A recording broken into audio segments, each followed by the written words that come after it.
All right, so here we go. I have a 2005 Dodge Ram diesel, 2500 with a 5.9 liter, and the AC compressor clutch went out on this deal.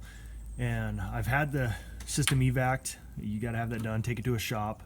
You don't want to purge it and just let that stuff out. It's super toxic, not good for the environment, and it's a huge fine. I am not a professional mechanic, but I do have the basic ability to turn wrenches, and this was kind of out of my comfort zone, but I figured why not tackle it and just try something a little different. It just takes a basic knowledge of turning wrenches and how things work. So anyway, started this video kind of late, disconnected the batteries. This is on the passenger side. You need to remove the battery, disconnect it, remove it, get it out of the way. Then you have to pull the air box out of here, as well as taking the battery out. These are 13 millimeter bolts. This is a 10 millimeter. Need to remove those, and then you have to come underneath, remove the inner fender well lining, get that out of the way. There's a couple little screws that go into clips around the fender, and then there's some other 13 millimeter bolts that need to be removed from underneath that you have to get to. You have to remove this out of the way. Oh, and then inside the fender, there's this little press and clip thing. Be sure you push that through and get that out of the way before you try pulling the inner fender out. You don't want to ruin anything, rip any wires. But you need to get to that, take all that out, because as you're replacing the compressor, the accumulator, which is right here, we'll have to disconnect those clips. And then also you need to replace the orifice tube, which is this part right here, but it runs behind the battery box and the air filter, and it comes down through here. So you need to remove this so you can get access to in here where it is, and I believe there's a clip in there. And I'm going to get this out of the way, and then we'll show the next step. Thank you. All right, everybody, so here's the next step. I got the air box out of the way and the battery tray. I didn't disconnect all the wires that are connected on the back side of the air box, or the battery tray. You can see that right there. It just takes 3 Phillips screws. You just undo that from the bottom of the box, which goes right here, and you can see the screws. There we are. And so I just disconnected those, took a little bungee cord and just to kind of hold it up out of the way, and ran it over here. There's not a lot of tension on it, so don't have to worry about it snapping in your face or anything weird, but it just keeps it up out of the way. And here you can see the orifice tube that runs back and through here. It comes up, goes up through here, and you can see it actually comes down underneath the lip of the fender well, and then it's got a little clip that goes right here. Kind of see it, but there's a, can't miss it once you get in there. Here's the clip. Actually on this one, it's a gray clip. You just pretty simple design. You just push these little ears out of the way and you pop the clip off. It's got a couple of them, and it's the same clips that are back here on the accumulator, some more, and further back on the firewall you got 2 more. And it's also got these little clips down here, which are just press clips. You press them together, put a little flathead screwdriver in there, and you can pop them off. This one will stay on. The one back here on the orifice tube, you can open it up, slip it off. Just be sure you check your coolant overflow hose. Make sure it doesn't have any big rub marks in it, no cracks, no nothing. Just, you're in there, might as well double check it, make sure everything's well. You see I put a little bandana over the intake so no dirt and stuff gets in there. You want to do that before you pull your box out. Just cover it real quick, that way you don't get any dirt or debris that falls in there that's accumulated inside of the battery tray. And so yeah, now we're on to the next phase. We're going to be taking the tensioner pulley, putting a breaker bar in there, and releasing the tension of the belt. I'm going to end up replacing this belt anyway. It's been a while. The belt seems to be in pretty good shape, but might as well just replace it, so I'm already in here. And yeah, we'll take that off. That way we can free the compressor. And I just did a real quick, I just did it because I didn't feel like looking it up on my phone or getting into the manual, but I just drew a real quick diagram of how the belt goes. Pretty simple, pretty easy to see, but yeah, not a big deal. So we're just gonna keep plugging along. And oh, and then when you take your intake off, you got this tube that goes in there. If you want to use a slotted or flathead screwdriver to undo the hose clamps, you can do that as well, or it's a 7mm, and that will loosen those if you want to use your socket and ratchet. So anyway, we will continue on and move on to the next phase. All right, guys, so now I'm underneath the vehicle. I've got the fan belt or the drive belt, whatever people want to call it, but the fan belt, I got it disconnected. Well, I took the tension off to 1/2-inch drive, pull it down toward you, which takes the tension off the belt. That way you can slide it up and over, get it off of the compressor. And then from under here, I disconnected the electrical plug to it. So it's got a little red tab on it. There you go, you can see it. Little red tab, you gotta pull it. It's got one side that's smaller. This one, it's got a little lip on it. You pull it out, pull it all the way through, so it's just inside that little lip. And then on the top, you'll flip it over. You can see this. You press it down. What that does is it takes the teeth off. It's kind of dirty in there, but you can see it. And as I press on it, you can see it lifts those teeth up, and that allows you to unplug it from the compressor. So on to the next phase. Okay guys, so I just double checked everything just to be sure before we got into this part. So this part up here, this is your pressure lines that feed into the compressor. So this nut back here, this bolt that you have to take out, which allows you to pull this off the back, is a 10mm. And then the bolts holding the compressor to the bracket are all 13mm. So it's all pretty simple, pretty straightforward. Seems like all the bolts that have to deal with this so far, including the battery tray bolts, are all 13mm, which makes it kind of nice instead of having to switch back and forth in between a whole bunch of different socket sizes.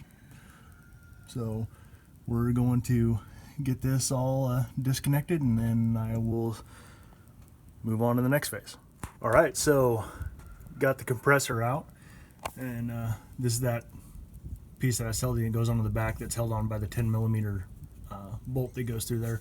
You just kind of, once you undo that bolt, you just kind of wiggle this a little bit. You'll hear a little bit of a suction noise, and then it'll pop loose. And like I said before, be sure you take your vehicle in, get it properly evac'd. That way there's no refrigerant, coolant, whatever it is, inside the system. And he told me that there's just a little bit of oil that's left in there, which helps to lubricate the compressor. Anyway, so I got out, this is the bracket that holds the compressor bolts in. The top bolts, sorry, the top bolts I undid first, then I came down, did the bottom ones. These bottom ones, they're not going to come all the way out because you're going to hit the frame. So you just got to, what I did is I undid them until I felt this back one pretty much come all the way out. Then I just did 1 to 2 turns in, got this one, did the same thing, got it to 1, 2 turns in, held it with my hand, undid the bolts with my fingers, and then just kind of tilted the compressor, dropped it down, and got it down here. And you can see that this thing is, this should actually spin, and this thing is, I'm putting some pressure on there, and it is pretty friggin' tight. It's it was making all sorts of awful noises. And yeah, anyway, got it down. There's the bolts. I'm going to leave those in there until I put the new compressor in. And so what I did is, when I take bolts out in place where I can actually know where they're at, and I have to take them out, and they go in a specific order. These ones I'm not sure if they do or not, but what I usually always do is, let's see if we can focus right there, and I will take them and I will use a Sharpie, and I just kind of put a coat on there. I put TP for top, and this is front. This one goes into the front of the compressor, and I did the same with that one, and I just put top back, so that goes in the back side of the compressor on the top. So anyway, came in here, just kind of did this ahead of time, and here's the new compressor. It's 4 seasons, and it has a little tab on here. It says add oil here, as you can see. So you have to take this off. Underneath there is a, oops, sorry guys, pulling that off. There's a bolt here. I'll let you know what size that is here in a minute. And then I looked inside the instruction manual. It doesn't give the proper ounces, but this one, as it says this compressor is pre-charged with 3 ounces of oil. Must add recommended amount and type. Scan the QR code for application specific oil type and charge. So I'm gonna have to download this QR scanner real quick, and I will let you guys know how much it's supposed to take. The mechanic I talked to, he's really well trusted around here in town. He's done a lot of these. He said he always drains the oil out of these compressors to recheck to see how much it is. He said he's had it where it says, you know, it's added with 3 ounces. He's poured it out. It's had 2.5 ounces in there. He's had it to where it was right on 3 ounces, where it was at 3.5. He recommends adding 4, but I'm going to scan this code and see how much it actually takes, and I will let you guys know. Thank you. All right, guys. So anyway, did the QR scanner. It took a second for me to figure it out. Should have asked one of my kids. They probably would have showed me how to do it really quick. But anyway, got it done. And the oil that it takes is PAG 100, and it's for the R130A, which is the type of refrigerant that most of the newer systems take.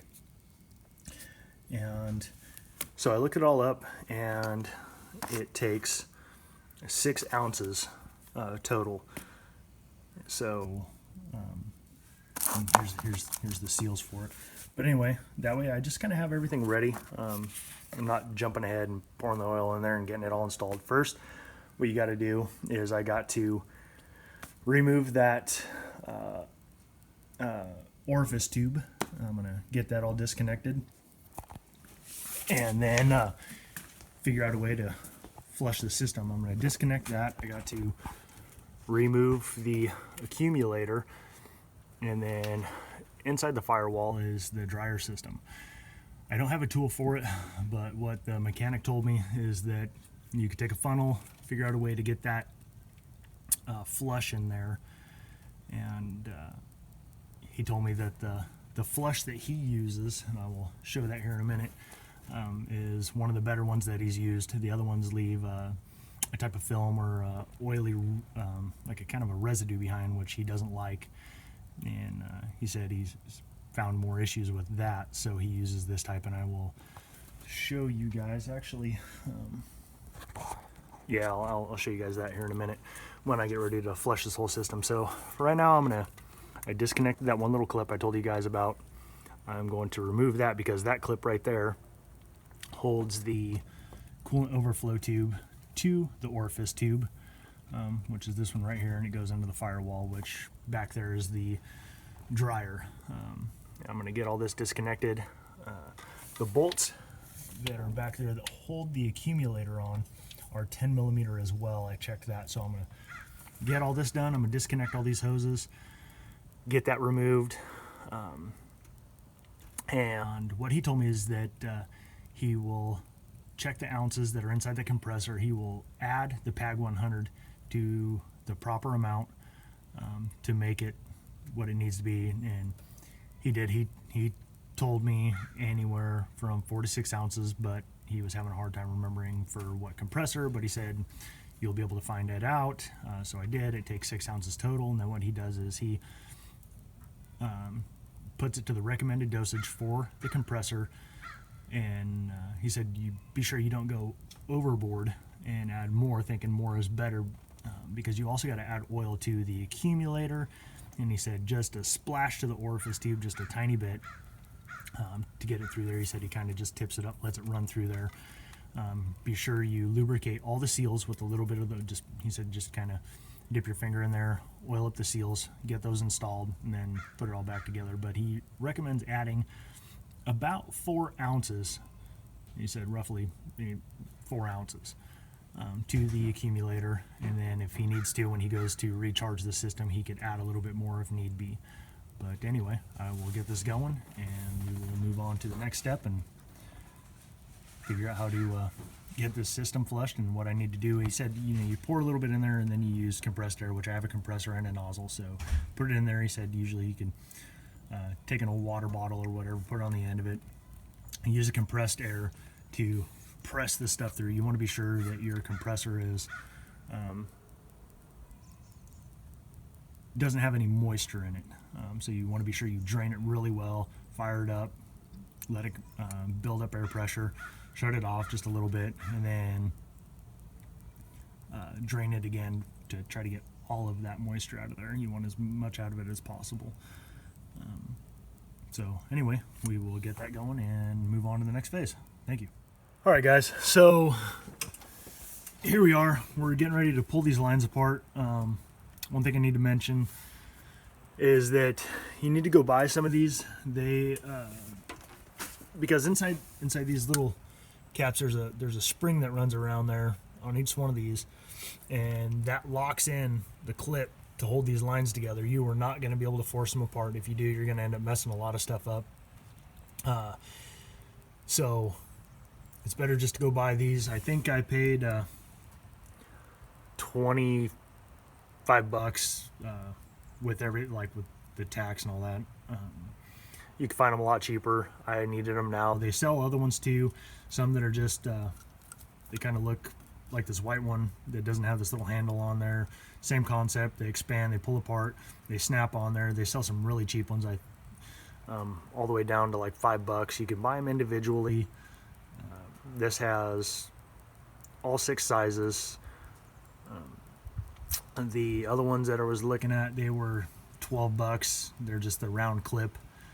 Anyway, when you snap these on, there should be an audible click. Let me show you right here. Let's see if we can get this.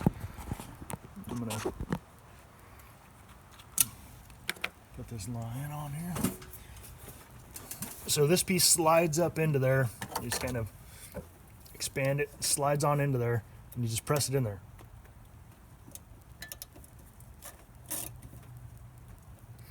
And then you should be able to, oh, no, maybe not.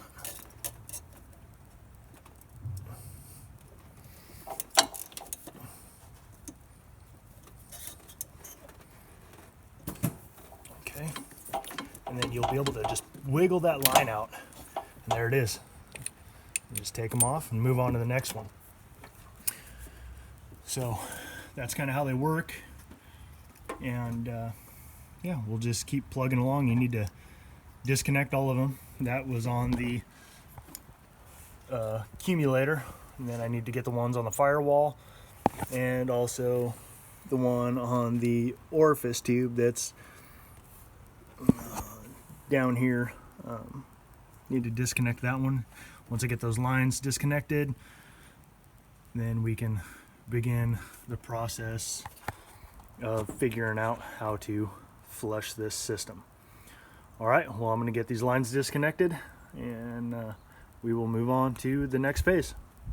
All right, guys, so I got all the lines disconnected from the accumulator, got it removed from the firewall. So what I did now is, before I start flushing all the lines, I want to get the compressor ready. So what I did is I pulled that bolt on top of the compressor that had the pink sticker on it. It's a 17 millimeter. It's torqued in there pretty decent. So anyway, what I got here is it is almost 3 ounces. So like my mechanic was saying, sometimes there's 2.5, sometimes there's 3, sometimes there's a little bit more. So anyway, this cup is actually sitting pretty level. So I got the PAG 100, and I'm going to add it to the recommended amount, which was 6 ounces. So here we go.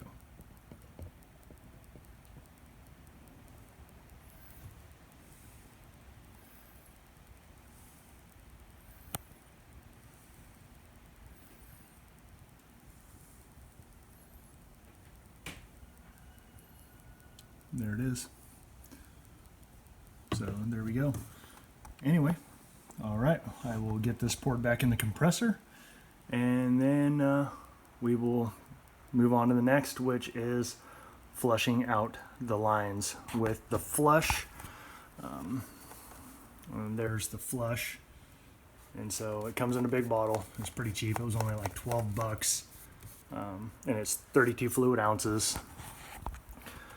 So anyway, we will finish this up and move on to that. All right, guys, so after the flush, what I use, I just got one of these hoses I've had for a long time. I think I picked it up at